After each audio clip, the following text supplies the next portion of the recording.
কবরস্থানে পাওয়া হেদায়েত।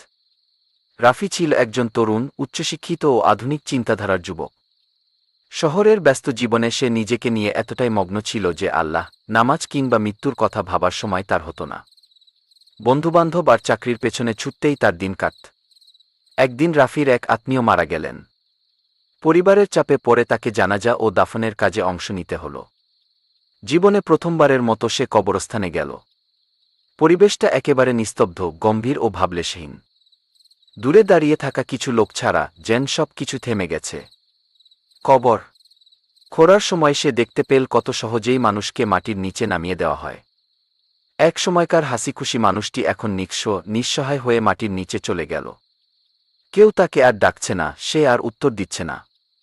কেবল একটা সাদা কাপড়ে মোড়ানো দেহ, যার সঙ্গে সব সম্পর্ক ছিন্ন। রাফির মনে হল, এটাই কি মানুষের শেষ? এত কষ্ট করে জীবন গড়ে তুললাম, টাকা রোজগার করলাম, আর সব এখানেই শেষ। এই ভাবনার মধ্যেই একজন বুড়ো মানুষ তার পাশে এসে দাঁড়ালেন। তিনি বললেন, বেটা, মৃত্যুই বাস্তবতা, আর কবর হচ্ছে মানুষের প্রথম ঠিকানা আখেরাতের পথে। এখানে একদিন সবাইকেই আসতে হবে, কেউ বাদ যাবে না। রাফি চমকে তাকাল। সে বুঝতে পারছিল না কি বলবে। বৃদ্ধ মানুষটি আবার বললেন, তুমি কি জানো, এই কবরের মানুষগুলো একদিন হাসত, ঘুরে বেড়াত, তোমার মতো ব্যস্ত ছিল। কিন্তু আজ তারা কেবল আল্লাহর কাছে নিজেদের আমলের জবাব দিচ্ছে।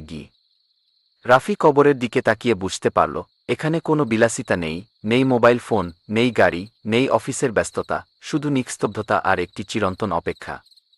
সেদিন বাড়ি ফিরে রাফি আর আগের মতো স্বাভাবিক থাকতে পারল না। রাতে ঘুমাতে গেলে কবরের সেই দৃশ্য চোখের সামনে ভেসে উঠল। মনে হতে লাগল, আমি যদি আজ মারা যেতাম, কি নিয়ে আল্লাহর সামনে যেতাম? আমি তো নামাজও ঠিকমতো পড়ি না। এরপর সে ধীরে ধীরে নামাজ শুরু করল। প্রথমে কষ্ট হলেও পরে তার মনে প্রশান্তি আসতে লাগল। সে এখন নিয়মিত কুরআন পড়ে, গুনাহ থেকে বাঁচার চেষ্টা করে। জীবনটাকে সে নতুনভাবে চিনতে শিখেছে। গল্পের শিক্ষা।